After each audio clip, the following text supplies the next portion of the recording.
Hi friends, வணக்கம். Welcome to my channel. இன்னைக்கு நம்ம சேனல்ல என்ன பார்க்க போறோம்னு பாத்தீங்கன்னா இடியாப்பம் varieties தாங்க பார்க்க போறோம். வாங்க வீடியோக்குள்ள போலாம். இப்போ நம்ம புழுங்கல் அரிசியை பயன்படுத்தி ஒரு இடியாப்பம் தாங்க செய்ய போறோம். அந்த இடியாப்பம் செய்யறதுக்கு நான் இந்த டம்ளர்ல 2 டம்ளர் அளவுக்கு புழுங்கல் அரிசி எடுத்து அதை நல்லா கழுவிட்டு ஒரு 3 மணி நேரம் ஊற வச்சு மாவா அரைச்சிட்டு வந்து நான் வச்சிருக்கேன். இந்த மாவு வெறும் அரிசி மாவு நம்ம இட்லிக்கு அரைக்கிற மாதிரி அரைச்சி வச்சுருக்கேன். இது வைக்கிற பதத்தில் மாவை அரைச்சி வச்சுருக்குறோம். இப்போ அடுத்ததாக ஒரு வடைச்சட்டியை நம்ம ஸ்டவ்வில் போட்டு கொஞ்சமாக எண்ணெய் விட்டுக்கலாம். இப்போ எல்லாருமே பச்சரிசியில் தான் செய்கிறாங்க. பச்சரிசி நம்ம எல்லாத்துக்குமே சேராது, அது கொஞ்சம் சூடு. அதனால் குழந்தைகளுக்கெல்லாம் இந்த புழுங்கல் அரிசி வச்சு செஞ்சு கொடுக்கும்பொழுது இது நல்லாயிருக்கும், சாஃப்டாகவும் இருக்கும், நல்லாயிருக்கும்.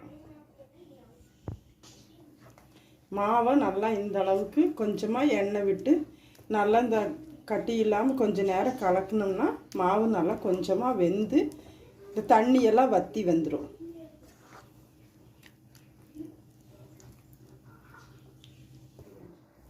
இந்த மாதிரி தண்ணி நல்லா வற்றி வர்ற அளவுக்கு சாஃப்டாக மாவு ஆயிடுச்சு. நல்லா கிளறி எடுத்து வச்சிட்டேன். இனி இதை நம்ம இட்லி பானையில் கொஞ்சம் நேரம் ஆற விட்டுடலாம். நல்லா சூடாக இருக்குது. இன்னும் கொஞ்சம் நேரம் ஆற விட்டுட்டு நம்ம இட்லி பானையில் தண்ணி ஊற்றி நம்ம இட்லி ஊற்றி வைக்கிற மாதிரியே நல்லா இந்த மாதிரி உருண்டையாக இந்த மாதிரி பிடிச்சி வேக வச்சிடலாம்.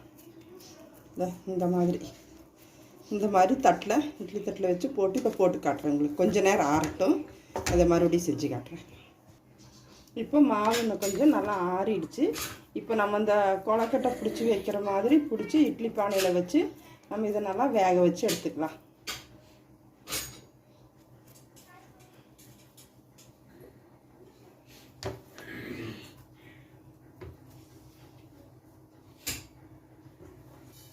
இப்போ எல்லாத்தையும் இட்லி பானையில் பிடிச்சி வச்சாச்சு. இப்போ இதை மூடி ஒரு 10 நிமிஷம் இதை வேக விடலாம். இப்போ நல்லா வெந்துடுச்சு. இப்போ நம்ம இதை ஒன்றொன்னா எடுத்து பவுலுக்கு மாற்றிக்கலாம்.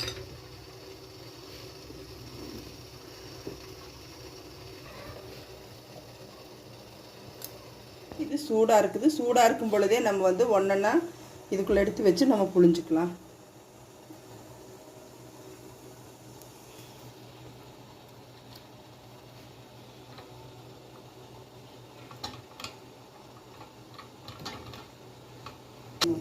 இதே மாதிரி எல்லா சந்தகத்தையும் எடுத்து இடியாப்பத்தை நல்லா புழிஞ்சு எடுத்துக்கணும். கொஞ்சம் சூடாகவே போட்டு புழிஞ்சிருங்க, ஏன்னா ஆறுனா கொஞ்சம் டைட் ஆயிரும். இப்போ இடியாப்பம் எல்லாத்தையும் புழிஞ்சு வச்சுருக்கா. இனி இதை நம்ம புதினா இடியாப்பமாக புதினா வச்சு இன்னொரு செஞ்சு காட்டுறேன் பாருங்கள். இப்போ ஒரு கப் அளவுக்கு புதினா எடுக்கும்.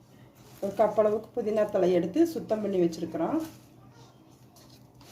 மிளகாய், ஒரு துண்டு இஞ்சி, 2 பூண்டு, இதையும் சேர்த்து வதக்கிக்கலாம். கொஞ்சம் நல்லா இதையே இந்த ஈரப்பதம் இல்லாத அளவுக்கு நல்லா இந்த புதினாவை வதக்கிட்டு இந்த மிக்சி ஜாரில் போட்டு இதை நம்ம நல்லா விழுதாக அரைச்சி எடுத்துட்டு வந்துடுறேன். இப்போ நம்ம புதினா இடியாப்பம் தான் செய்ய போகிறோம். அதுக்கு ஒரு வடைச்சட்டியில் கொஞ்சமாக எண்ணெய் ஊற்றி காஞ்சிட்ருக்கு. எண்ணெய் கொஞ்சம் நேரம் எண்ணெய் காயிட்டும். கடுகு போட்டிருக்கேன். அடுத்தது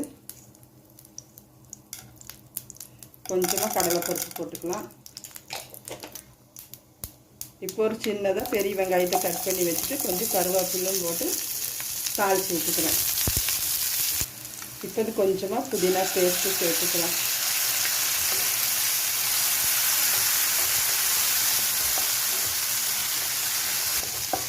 இப்போ இது கொஞ்சம் இந்த பச்சை வாசம் போகிற வரைக்கும் அப்படியே வணக்கி விட்டுக்கலாம்.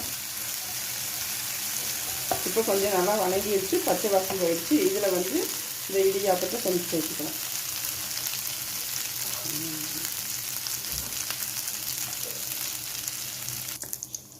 இது கூட ஒரு 2 முந்திரி நெய்யில் பொரித்து இதில் சேர்த்துக்கோங்க.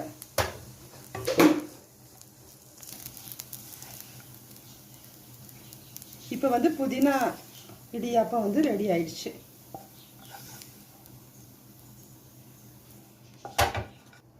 இப்போ வந்து நம்ம லெமன் இடியாப்பத்துக்காக கொஞ்சம் வடைச்சட்டி வச்சு கொஞ்சம் எண்ணெய் ஊற்றிருக்கோம்.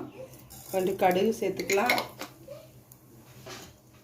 இப்போ வந்து கடலைப்பருப்பு கொஞ்சம் சேர்த்திக்கலாம்.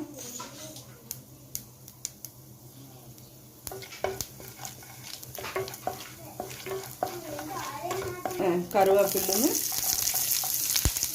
பெரிய வெங்காயத்தையும் சேர்த்துருக்குறோம்.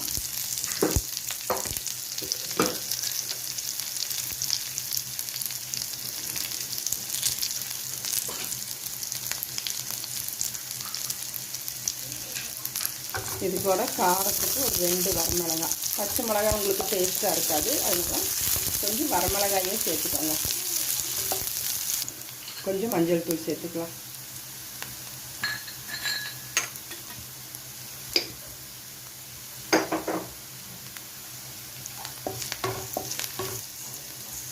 இப்போ தான் இந்த இடியாப்பத்தை இதனோட சேர்த்துக்கலாம்.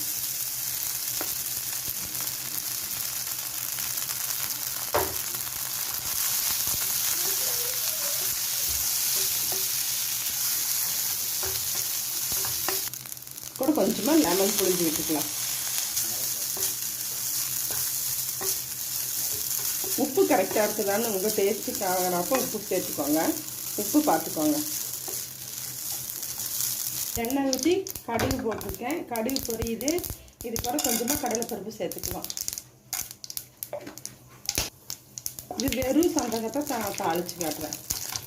இப்படி நீங்கள் இட்லி மாதிரி தாளித்து சாப்பிட்டாலும் இது நல்லா வெறுமையிலே தாளித்து சாப்பிட்டா ரொம்ப டேஸ்ட்டாக இருக்கும். நான் எல்லாத்துக்கும் காஞ்ச மிளகா தான் சேர்த்திருக்கேன். காஞ்ச மிளகா தான் நல்லாயிருக்கும்.